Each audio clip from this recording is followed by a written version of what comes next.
Bon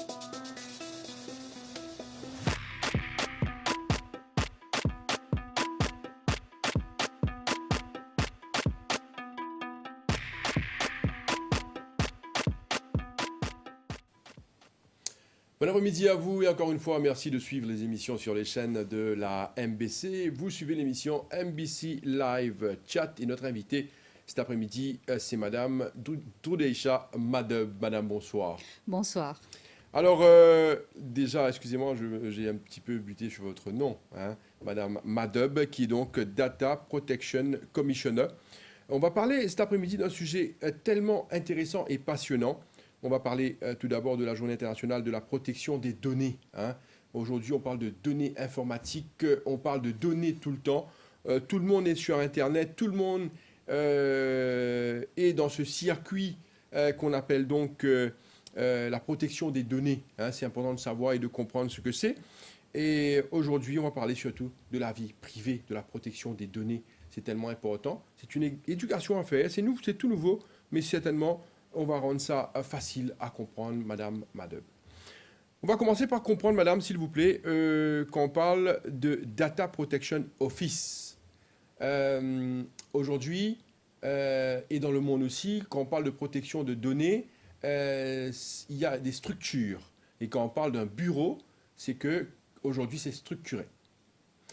Data Protection Office, expliquez-nous un petit peu ce que ça veut dire, comment ça fonctionne. Tout à fait. Vous avez raison de bien dire que la protection des données, c'est quand même un domaine qui est assez récent dans le monde. Il faut bien reconnaître que le Data Protection Office existe depuis février 2009. C'est-à-dire, les opérations du Data Protection Office ont commencé à partir de février 2009.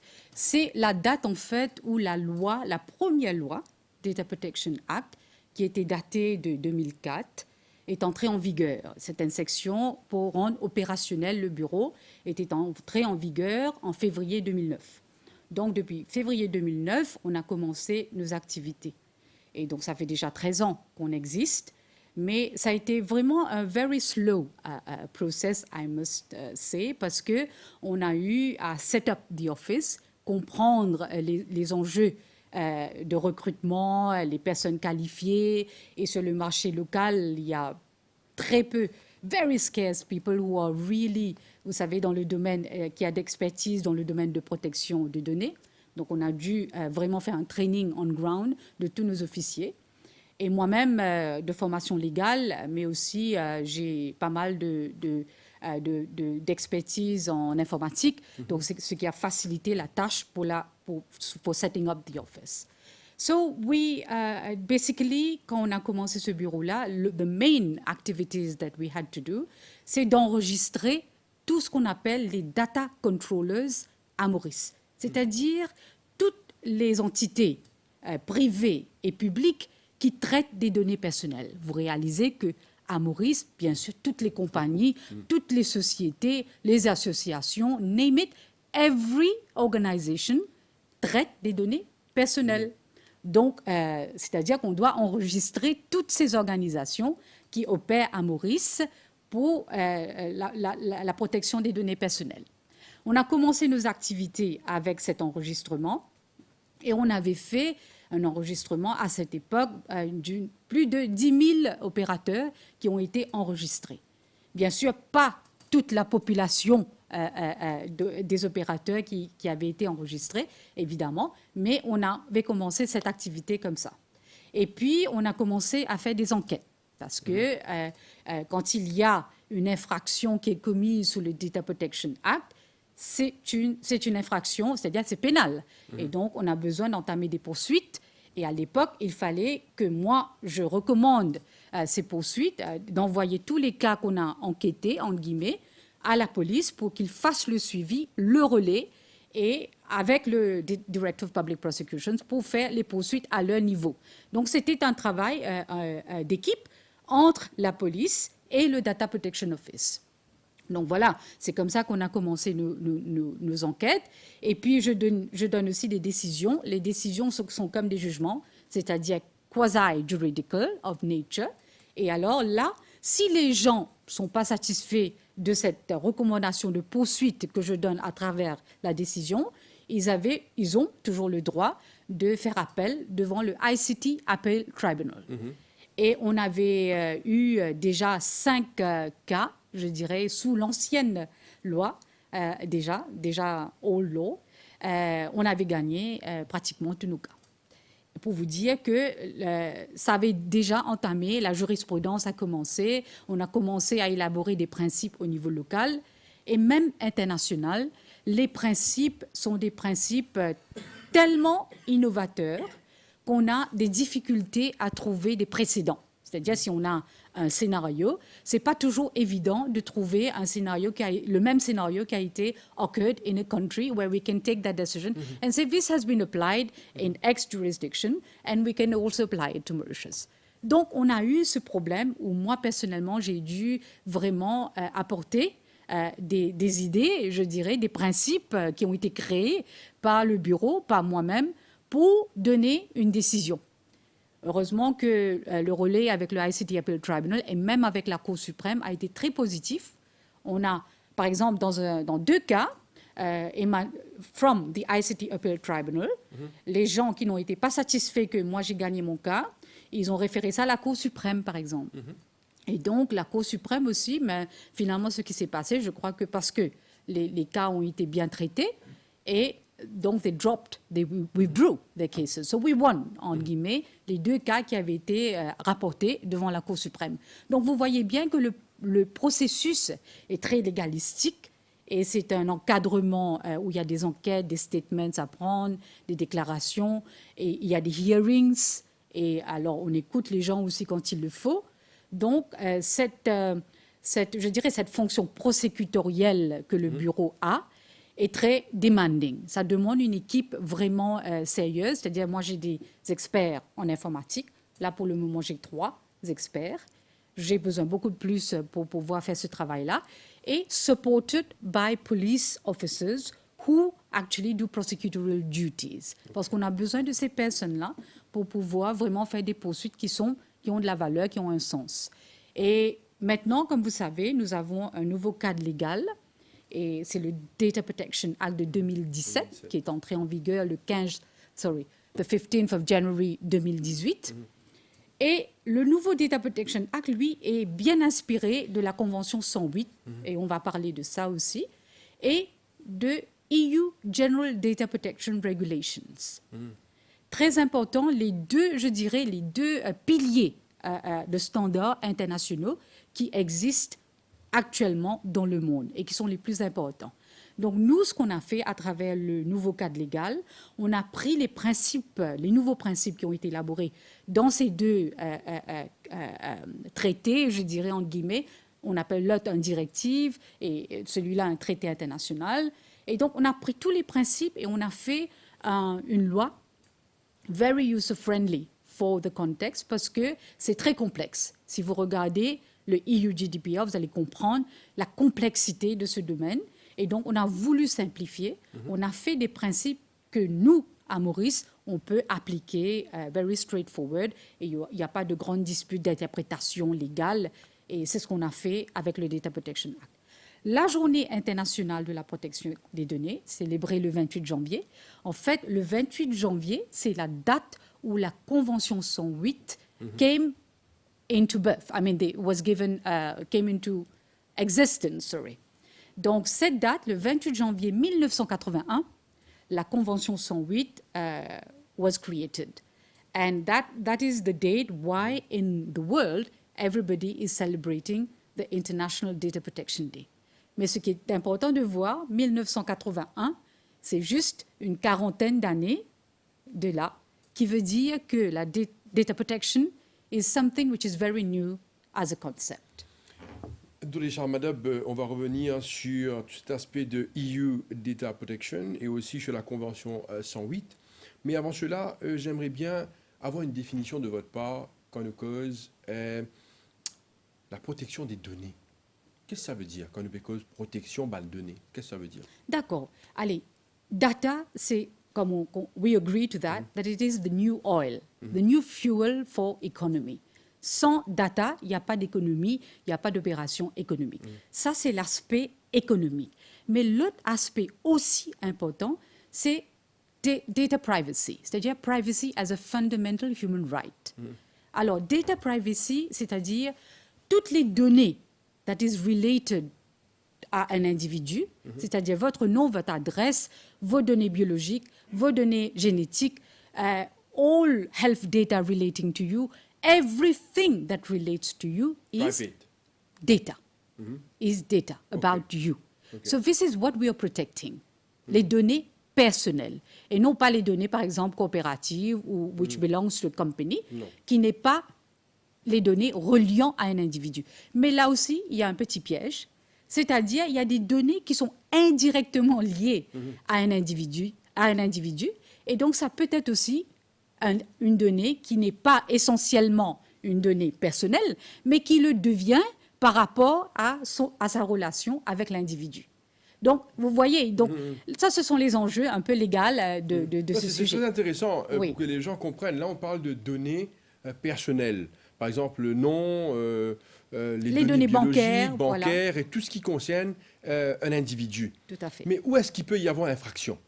Infraction, dès qu'on arrive à déterminer que cette donnée est reliée à un individu et qu'il y a une violation, c'est-à-dire que quelqu'un a misused this donnée for something illegal, qui est prévu dans le Data Protection Act, à ce moment-là, il y a une infraction qui est commise et la loi s'applique.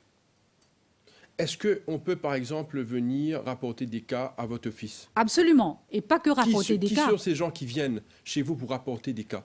Tout individu qui se trouve lésé, parce que ces données à lui, pas les données qui appartiennent à d'autres personnes, mais ces données à lui ont été bafouées. He comes, he makes a complaint, and we investigate. Not only into that, we also do proactive investigation. C'est-à-dire, on n'a pas besoin d'une plainte pour faire une enquête. On peut enquêter. On fait ce qu'on appelle les compliance audits. On regarde dans une organisation qu'est-ce qui se passe. S'il y a des infractions, on peut poursuivre aussi. On fait des security checks, c'est-à-dire des site visits. On va regarder si everything is being done in accordance with DPA. Si ce n'est pas le cas, on peut toujours enquêter et le même processus est entamé. Avant d'entrer dans d'autres détails, Madame Madub, ce que j'aimerais que vous nous expliquiez, parlez-nous d'une enquête que vous avez faite, une enquête pratique. Oui, déjà. Alors, je dois vous dire que toutes les enquêtes qu'on fait, c'est de nature confidentielle. On n'a pas le droit, d'après la loi, de divulguer les noms. Non. Mais on vous explique comme si les principes, et les cas pratiques qu'on a fait. Par exemple, il y a des caméras. Les voisins qui viennent chez nous, qui disent que mon voisin a braqué sa caméra dans ma cour, par exemple. Voilà, exactement. Et they come. There are so many cases like this that we have inquired. Et on a eu beaucoup de succès, je dois dire aussi, parce que la police a travaillé de consort avec nous pour aller faire des site visits et tout, parce qu'on a besoin de leur assistance, et j'ai le droit de demander leur assistance. Et on a apporté beaucoup de solutions où ce qu'on appelle les remedial measures. On ne va pas pour des poursuites dans tous les cas qui sont rapportés. Et on apporte beaucoup de remedial measures pour repositionner les caméras, so that we make sure that people's privacy are being protected. Et ça, c'est un cas très simple, je dirais, qui arrive tous les jours. Maintenant, il y a des cas qui sont complexes aussi, c'est-à-dire des cas où vous avez des employés qui traitent des données et qui sont en train d'envoyer des données à des tierces parties qui ne sont pas concernées, ils sont non autorisés. Alors, l'ampleur du dégât peut être vraiment sérieux parce que là, c'est vraiment the business profits of the economy that are concerned et l'organisation, la réputation de la compagnie aussi. Donc, this element of trust which has been breached, on a beaucoup de cas comme ça où il y a eu unlawful disclosure, what we call unlawful disclosure of personal data to unauthorized parties. Et ça peut prendre de multiples formes où ces non-authorized disclosures are being effected. And it happens every day. Alors, même dans le domaine bancaire, par exemple. Il y a des banques qui peuvent, par exemple, je ne prends pas des noms, mais il y a des banques qui peuvent unlawfully transfer your data or transmit your data to some other organization to whom you're not privy to. That is, you did not give your consent or you were not informed que vos données vont être transférées à ces organisations, par exemple pour des fins de marketing, et c'est fait. Alors là, définitivement, le Data Protection Act does not allow this.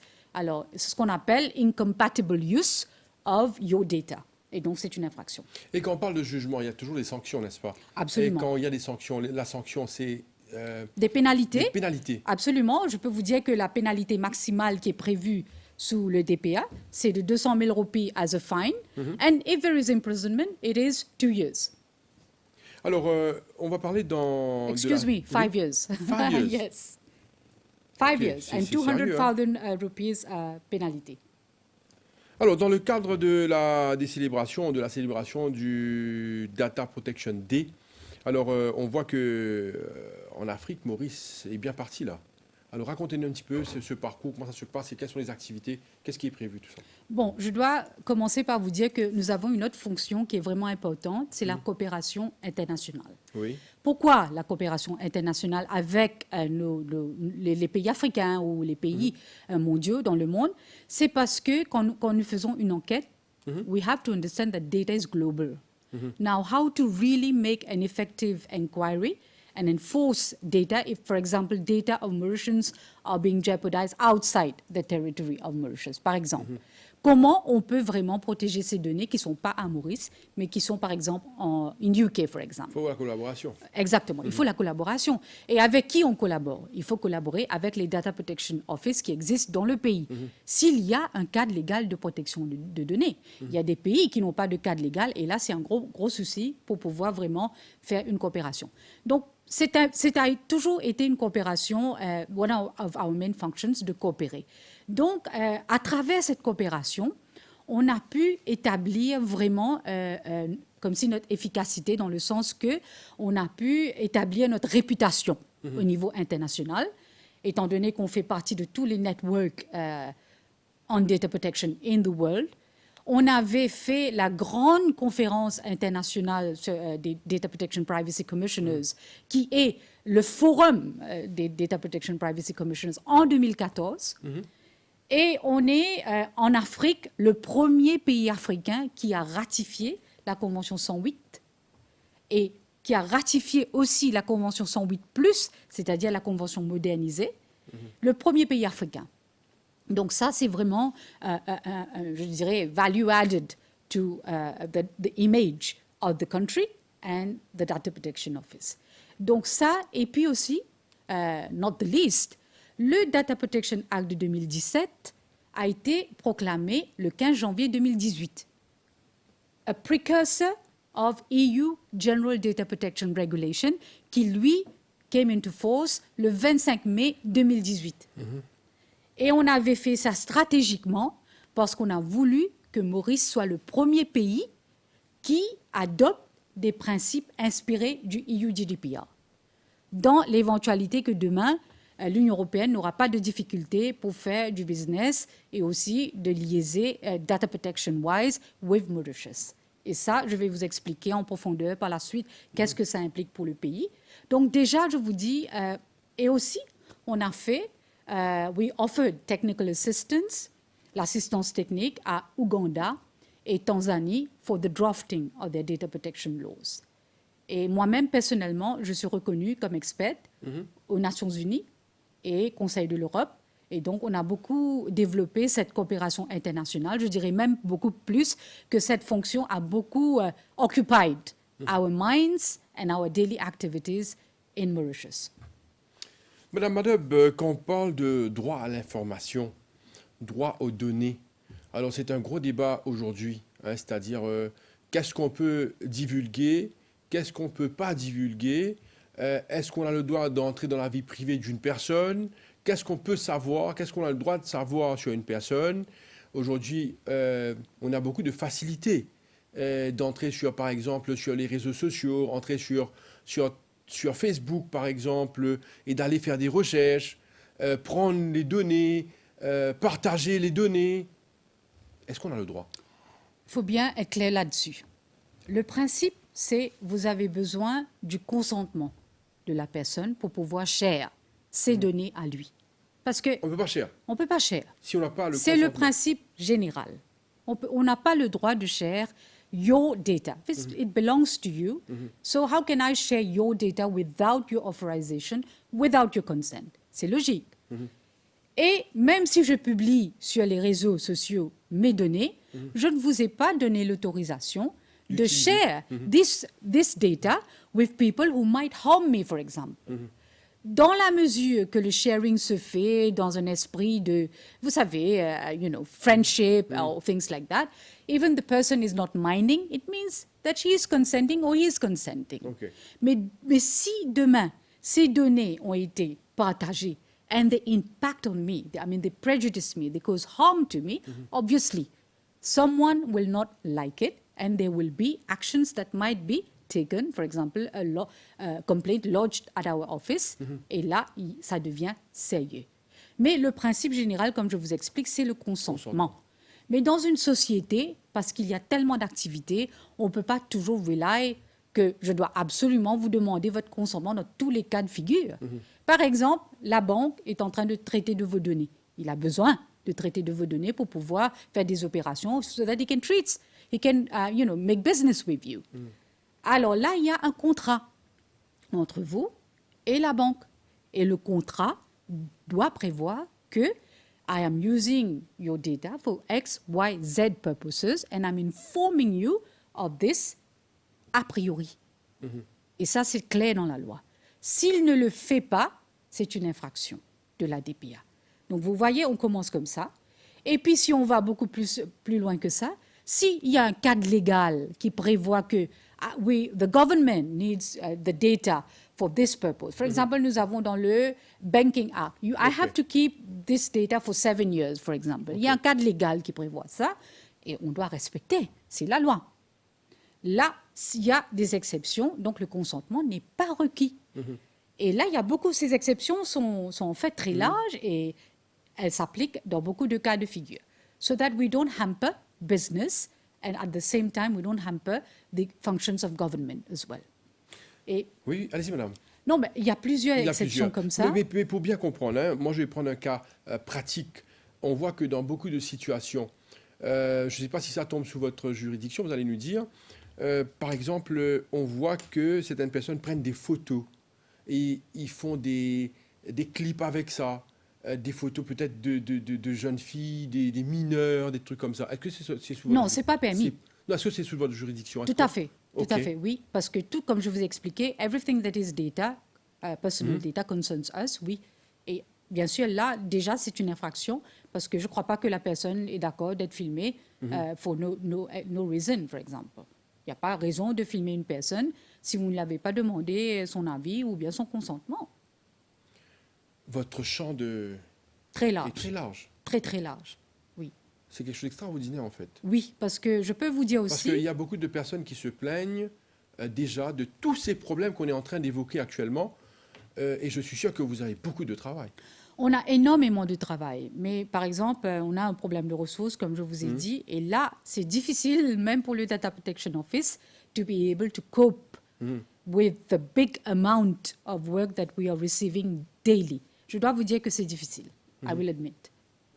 Alors, on va parler de Convention 108 et aussi de EU Data Protection. Il est important qu'Iban Zimoun comprenne ça, parce que ça fait partie de toute sa convention-là, et là, nous cause également cet aspect international de ce travail qui est fait. Oui. Alors, la Convention 108, comme je vous ai expliqué, maintenant, il y avait une Convention 108, et là, on a une autre convention, c'est la Convention 108+, qui a été modernisée. Pourquoi?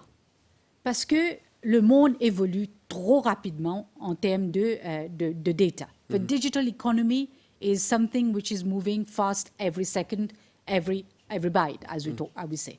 Donc, on a besoin de keep pace with that evolution. Otherwise, la protection des données va être nullified. Il n'y aura pas de sens.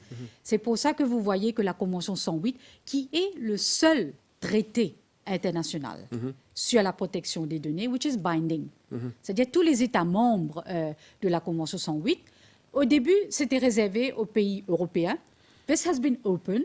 This is why you see Mauritius is the first African country after Uruguay. Uruguay is in another part of the world. Mais the first African country who has ratified this convention. Donc, c'est le seul traité. On n'a pas d'autres traités internationaux to look up to, as an example. Donc, on a ça. Et ça implique que Maurice, dès qu'on a ratifié cette convention, we have big responsibilities under Convention 108.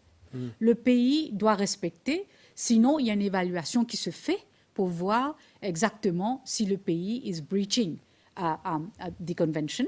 And you know, internationally, what are the diplomatic outcomes or, you know, consequences when you breach a treaty, for example. Donc, c'est ça un peu l'aspect de la convention. Mais aussi, le EU General Data Protection Regulation is also a binding piece of law. Et la particularité de cette loi, c'est l'extraterritorialité de EU GDPR. C'est-à-dire que it applies outside the boundaries of Europe. Si, par exemple, il y a des données européennes qui sont located in Mauritius, dans un hôtel, par exemple, les touristes qui viennent, les Européens, donc ils ont leurs données dans un hôtel, et donc ces données ont été mal utilisées par l'hôtel, the EU GDPR will apply. And this means que la personne ou l'individu qui se sent lésé, il peut apporter une action en Europe contre l'hôtel. Et là, si vous regardez la pénalité, les sanctions administratives, hein, ce ne sont pas des pénalités comme chez nous, des infractions au pénal, mais des sanctions administratives qui sont prévues dans le EU GDPR. Ça peut range from 2% to 4% of the turnover of the company as sanction qu'il doit payer. C'est grave. Google, Facebook et les autres aussi, British Airways par exemple, ils ont dû payer des sommes faramineuses comme ça devant la Cour européenne pour avoir bafoué le EU GDPR. Donc vous voyez, donc c'est quelque chose qui est très sérieux. C'est pas simple. C'est pas simple. Et c'est pour ça que c'est très important de respecter la protection. On le prend très légèrement. Moi, on a fait un survey. On sait qu'à Maurice, les gens ne sont pas très habitués à ce concept. Donc, déjà, l'application est comme si nonchalante, je dirais, de ces principes. But awareness is very important about these principles, parce que dès que ça va être enclenché, comme on dit au niveau international, il y aura des répercussions que le pays lui-même, peut-être, va être affecté. Vous venez de parler de quelque chose d'extrêmement important, par exemple l'exemple que vous avez donné concernant un hôtel ou les hôtels ou les compagnies qui ont en leur possession les données des personnes, peut-être des étrangers aussi, des touristes, comme vous venez de dire. Est-ce qu'ils sont, eux, au courant de cette situation? Est-ce qu'ils ont été éduqués de cela? D'accord. Parce que franchement, vous dire, peut-être que pour beaucoup, c'est quelque chose de nouveau.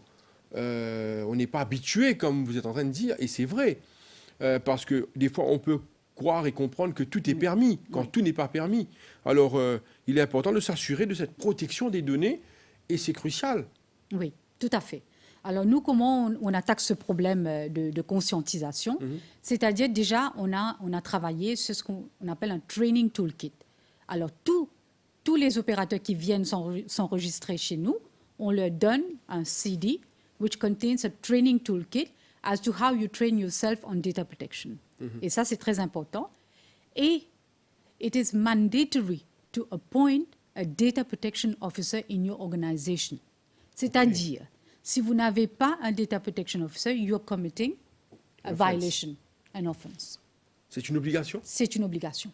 Vous voyez, déjà, on a shifté, et c'est comme ça, les principes internationaux aussi le reflètent, on a shifté cette responsabilité du régulateur to the controller or the processor, that they have the responsibility to appoint. Alors, cette personne est mandated to see within the organization that data protection is being respected, and then he reports any issues to the Data Protection Office. Ça, c'est un cas ou une façon d'attaquer ce problème. Non, attendez, hein, c'est très intéressant ce que je suis en train de dire. Par exemple, vous avez mentionné un Data Protection Officer. Dans chaque entreprise, où il y a des entreprises spécifiques? Dans chaque entreprise. Dans chaque entreprise qui traite des données personnelles, it is mandatory to have a Data Protection Officer. OK. Par exemple, dans les hôtels? Partout. Partout. Et là, ce qu'on a fait, nous, to train these Data Protection Officers, on a prévu un training toolkit. Et comme je vous explique, tout ce qui vient s'enregistrer chez nous, on leur donne ce training toolkit-là, so that they go and train themselves as well. On offre aussi des training sessions chez nous, on fait beaucoup. On a train environ 400 already. Et ça continue, on est continuity basis. Donc, on fait ce travail. Et de dire que they are not aware, moi, je vous dis carrément que they know. OK. They are aware that they need to comply with the law. But how far they are complying, that's the issue. OK. Yes. Continue, madame. C'est en train d'expliquer ça, c'est extrêmement intéressant sur cet aspect de protection de données. Là, vous avez parlé des entreprises qui est obligatoire doit avoir un Data Protection Officer. Et moi, je pense que dans cette éducation à faire, c'est tellement large aussi. Absolument. Je dois vous dire que c'est un travail qui demande un effectif vraiment, vraiment grand. Et là où on Et est... vous l'avez cet effectif? Non, on n'a pas... Enfin, we don't have it. OK. We don't have it. Et comme je vous dis aussi, on a une fonction spécifique de déposer un rapport annuel devant le National Assembly. On le fait tous les ans. Et on a élaboré tous les problèmes qu'on a au niveau du bureau, c'est-à-dire en termes de ressources, et on n'arrive pas à faire des fonctions. Je vous donne des exemples et vous allez voir the enormity Oui. of the Non, functions. déjà, on voit ça là. Hein, Déjà, ça commence comme ça. Maintenant, je vous explique. On a ce qu'on appelle de nouveaux requirements dans le DPA. Par exemple, une compagnie ou une organization has to notify to the Data Protection Office a breach that has occurred with regard to data in his organization, if it has occurred. Ce qui implique que, within 72 hours, il faut qu'il notifie le bureau s'il y a eu un incident. S'il ne le fait pas, again, infraction. Et bien sûr, combien de personnes le font? On peut compter sur nos doigts. Là, on a commencé cette fonction depuis 2018. On a reçu environ une trentaine.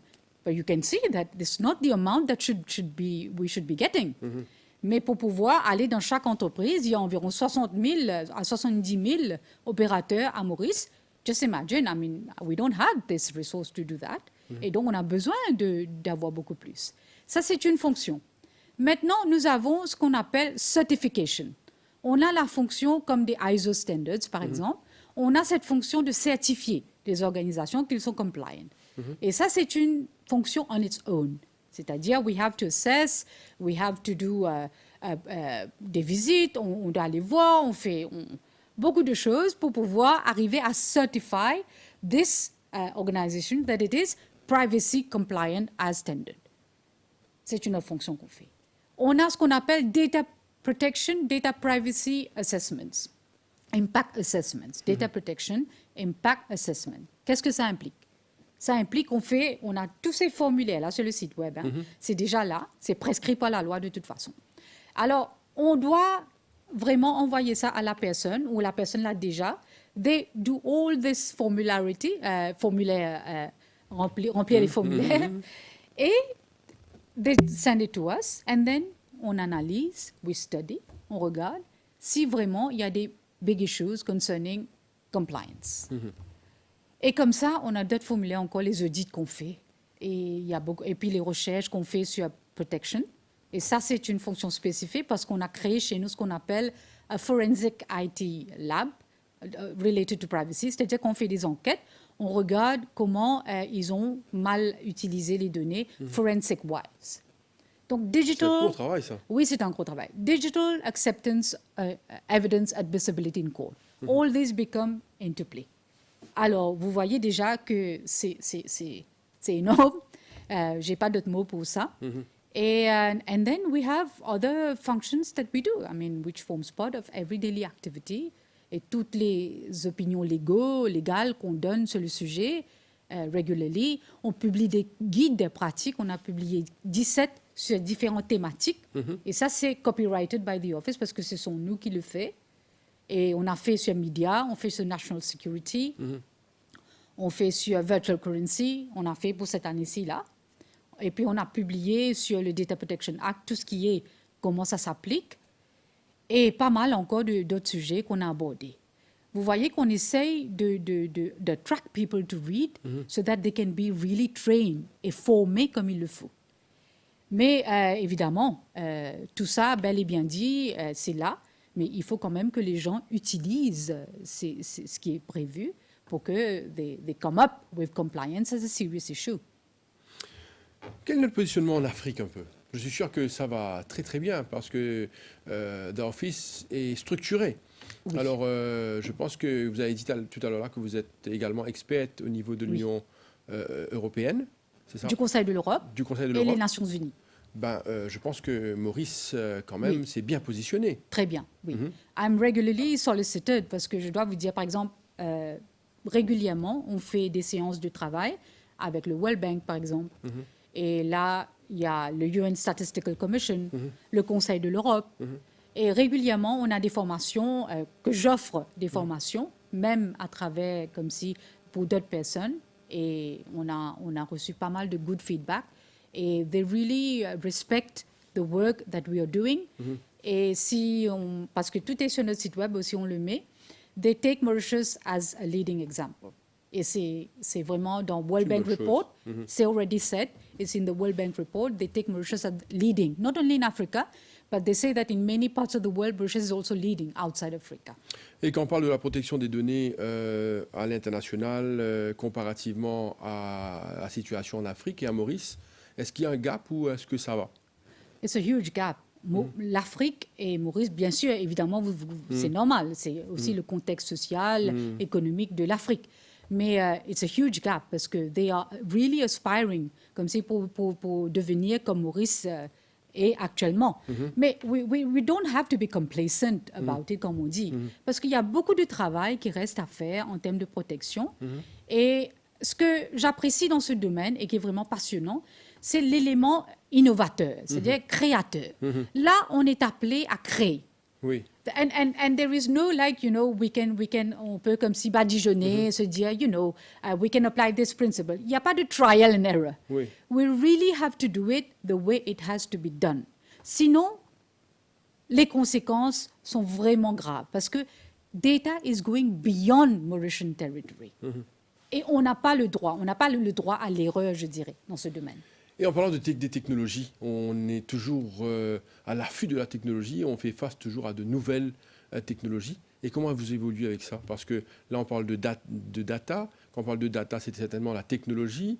On parle de données, données informatiques. C'est encore une fois la technologie. Comment est-ce que vous fonctionnez? Tout à fait. Laissez-moi quand même vous dire que tous les principes qu'on a dans le Data Protection Act, vous savez, law is as it is. It's always been known to be complex. Mais, very surprisingly, je dois dire que dans le Data Protection Act, this is not the case. Okay. Although it is technical in nature. When you read it, you understand. Ce qui veut dire, tout ce qui est technology neutral, c'est-à-dire, whatever be the level of technology that is being applied, AI, any other new technology that will come into play, les principes vont être testés et vont être applicables. And they are still valid. So this is the beauty of data protection, parce que les principes sont des principes, je dirais, moraux, des holistic principles that you apply in every scenario. So technology is not a burden. Technology is not an obstacle to the application of the Data Protection Act. Et ça, c'est très important de souligner. Et pour pouvoir vraiment come up with these principles, let me tell you que le monde a fait beaucoup d'essais. They are still trying. Even the EU GDPR is still trying, and it has not achieved the level of success that it would like it to be. But the Mauritian Data Protection Act is really something which will stand the test of time parce qu'on a approché la loi d'une façon pragmatique. Et dans ce domaine, there is no way out. We have to be practical, we have to be pragmatic, otherwise we defeat the principles.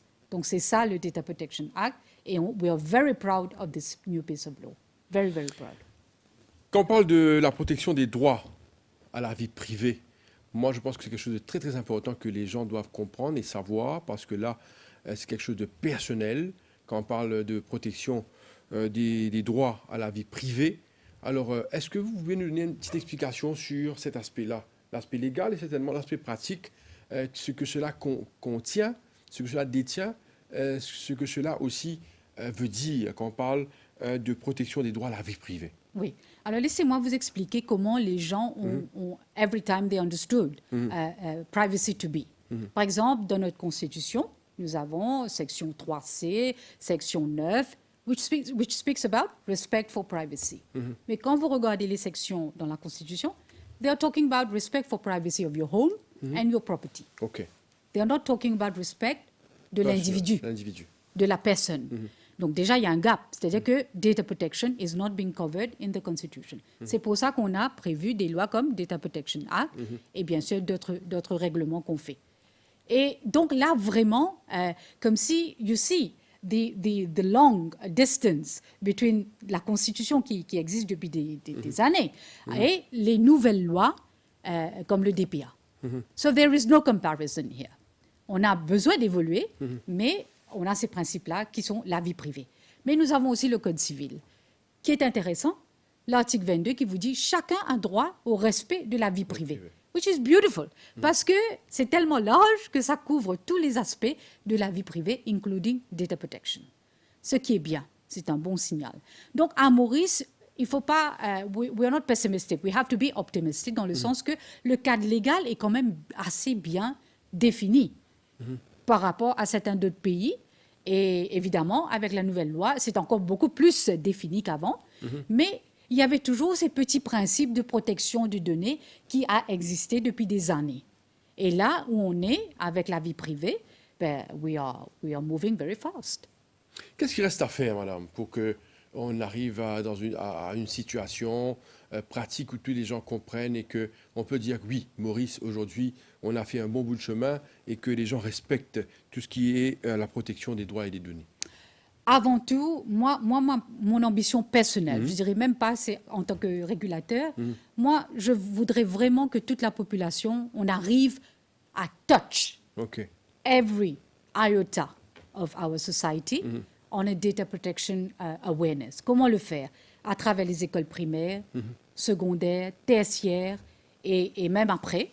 On a déjà développé un curriculum for all these, un booklet for primary, secondary and tertiary. On a développé ça et we have shared it with the Ministry of Education et puis l'Université de Maurice. They are collaborating with us. Mais j'espère qu'il y a beaucoup plus de impetus dans ce sens pour que nous formons nos jeunes sur cette thématique. Mais je dois dire que it's going to take a long time before we can actually achieve what we want to. So in the meantime, we don't have the required expertise on data protection. C'est pas que à Maurice. Dans le monde, on n'a pas. On n'a pas cette expertise. Now, people are being formed on data protection. Now we are getting data protection experts. To be very honest with you, in Mauritius, the only person who is recognized as a data protection expert is me. Okay. The other people that I've come across, I mean, maybe some now, probably now, have done a master's probably, but including data protection and information and communication technology. But recognized data protection experts in Mauritius? No, il n'y a pas. Il n'y a pas. Il n'y a pas. Pourquoi, madame? But the scarcity of the subject at the level of our universities and also même internationalement, il y a des cours qui sont, comment dire, spécifiques sur data protection, like a certified, ce qu'on appelle IAPP, which is an American-based for training, which is not even relevant to our context. Madame, mais là, ça devient très intéressant parce que dans un pays comme Maurice, on ne peut pas avoir qu'un seul expert, on appelle ça, expert en...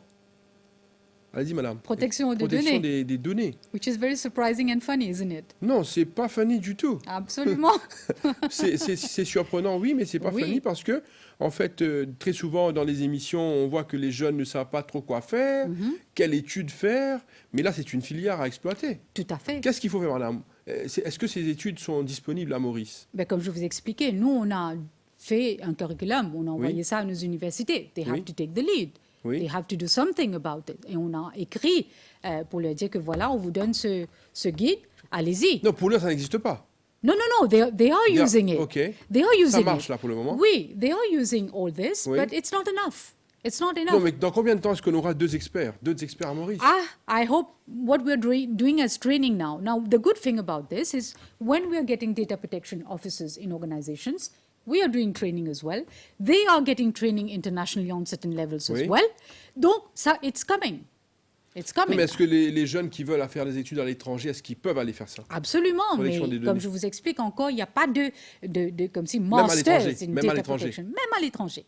But there are certain very reputed universities like Institutions. Oxford, they are doing PhDs on data protection. Mais comme si pour avoir un filiale spécifique for data protection, they include it in somehow in ICT, Okay. in other, which is not proper. Okay. We need data protection centric studies, ce qui est très important. Et this is very lacking for the time being. Madame Madeb, parlez-nous un petit peu de vous. Alors, vous avez fait vos études, le parcours, c'est intéressant de savoir parce que là, on découvre une Mauricienne qui est quand même la seule experte en données, on appelle ça, pour la protection des données.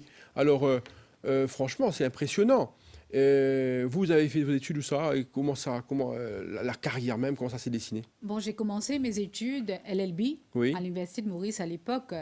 Et puis, I did my bar here in Mauritius. Et pour vous dire que j'étais la première Oui. de mon batch. Après, j'ai fait un Master's in International Human Rights Law à Essex.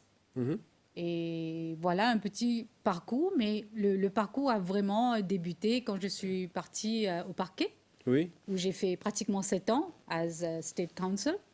Et puis à l'époque, le Prime Minister's Office avait accueilli le Data Protection Office. C'était under the aegis of the Prime Minister's Office. So I was appointed a Data Protection Commissioner on a contractual basis. Et puis par la suite, le bureau a été formé, donc permanent. Et aussi, après, j'ai eu l'honneur et le privilège d'être member of the Commission for the Control of Interpol's Files. I was appointed Human Rights and Data Protection Expert. Et j'ai travaillé pendant 7 ans sur cette commission à Interpol, tout en étant commissioner here. Et puis, après 7 ans, j'ai entamé avec les Nations Unies. Oui. Maintenant, je travaille beaucoup avec le UN Global Pulse Advisory Group et avec le Conseil de l'Europe. Et il y a beaucoup d'autres entités qui sollicitent mon expertise, and I do it. Félicitations, madame. On aime bien Merci. voir les Mauriciens qui font un Thank magnifique parcours et qui mettent cette expertise à la disposition du pays. Parce que là, franchement, c'est important, le travail que vous faites avec votre office. Et en même temps, imaginez si on n'avait pas une Mauricienne à ce niveau, on aurait dû faire appel probablement à des étrangers Definitely. pour occuper ce poste, encore une fois. Mais mettez cette connaissance à la portée, à la disposition des autres, parce que c'est tellement important que les jeunes comprennent qu'il y a des filières à exploiter. Et franchement, aujourd'hui, quand on parle de données informatiques, quand on parle de la protection des données, le monde, vous le savez, bien plus que moi, va se baser sur ces données dans toutes les sphères de développement. On a besoin de tout cela. Madame, le temps passe tellement vite, on est arrivé presque à la fin de notre émission. Ce que j'aimerais savoir, dans l'application de ces lois, est-ce que c'est pratique? Quand on parle de l'application des lois concernant les données, est-ce que c'est pratique, l'application? Quand c'est manuel, c'est-à-dire, vous savez, il faut bien distinguer. Alors, les principes s'appliquent les données qui sont storées manuellement, mais aussi on a cloud basis, technologiquement. Oui, cloud basis. Alors, digitalisé. Oui. Il faut bien comprendre que dans les deux cas, ça s'applique. Manually, it's very easy to retrieve comme si evidence to find where has been the breach.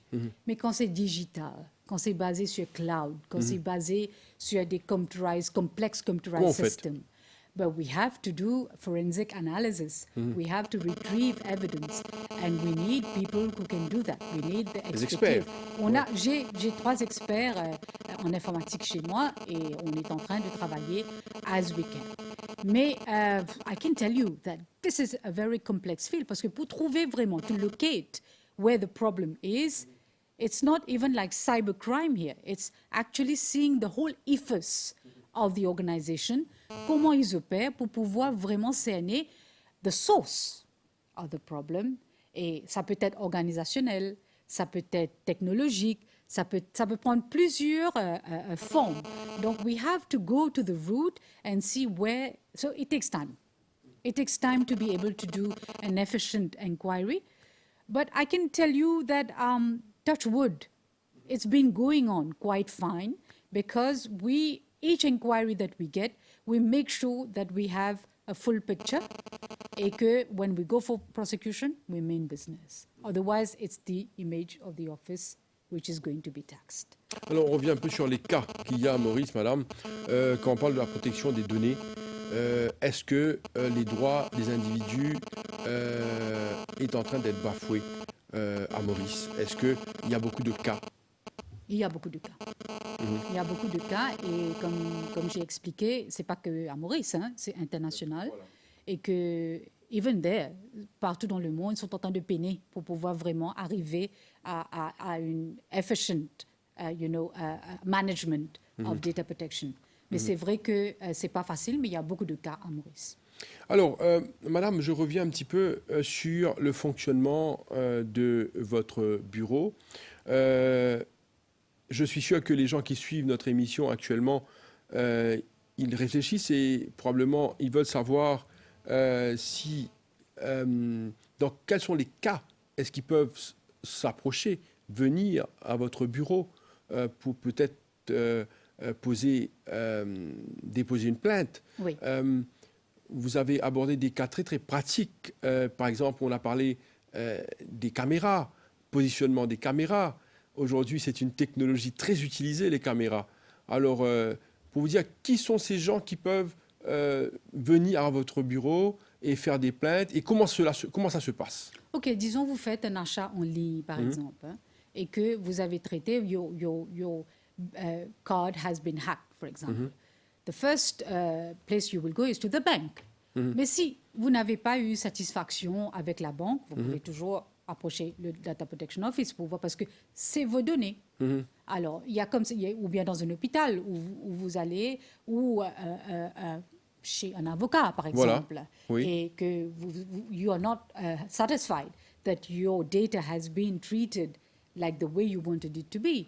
Il y a pas mal de restrictions, il y a privileged information, il y a pas mal de choses qu'il faut analyser, mais tous les professionnels, un comptable ou, je ne sais pas, un éboueur qui est sur le chemin et qui vient chez vous et qui prend votre photo, voilà. ou fait des choses qu'il ne faut pas avec, anything that relates to your data. Unfortunately, this is the regulator, you have to come to me.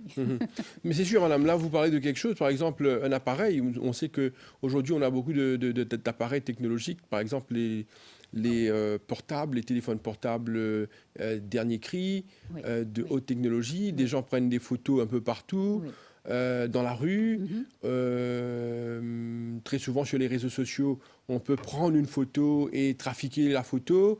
Tout ce sont des choses qui existent. Non, mais c'est illégal, comme je vous ai expliqué. Ils n'ont pas le droit de faire ça. Il faut être very conscious about what you're doing with this data. Et que, comme je vous explique, il y a des peines qui sont assez sévères. Ah oui, certainement.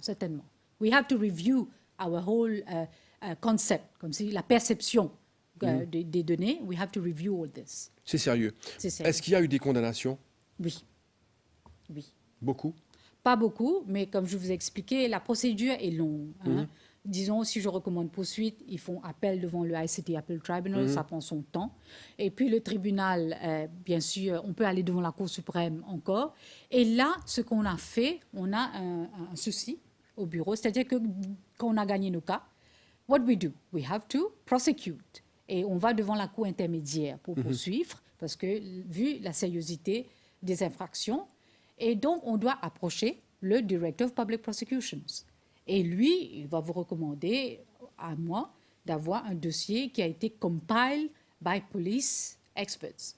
And the only thing that is lacking now is that we're not getting we don't have proper prosecution unit at our level. Donc, on ne peut pas vraiment faire cette fonction-là avec beaucoup d'efficacité. But we have been promised qu'on aura cette prosecution unit-là bientôt. Now the time is, we're waiting. OK. Madame Dourdécha Madub, qui est Data Protection Commissioner. Alors, je vous laisse le mot de la fin. Moi, je dirais que la protection des données, comme vous l'avez si bien souligné, it's very important today. Ne négligez pas, parce que c'est dans votre intérêt de protéger vos données à vous. You are the master of your data, so please be aware of it and be proud of it. Madame Madub, merci beaucoup pour votre participation à cette émission. On est arrivé à la fin de MBC Live Chat pour cet après-midi. Encore une fois, merci pour toutes ces informations. Vous nous avez donné vraiment beaucoup de renseignements sur la protection des données. Merci beaucoup. Je vous madame. remercie et my pleasure. Voilà, nous sommes arrivés à la fin de MBC Live Chat pour cet après-midi. On se donne rendez-vous à demain pour une nouvelle émission. Merci, à bientôt.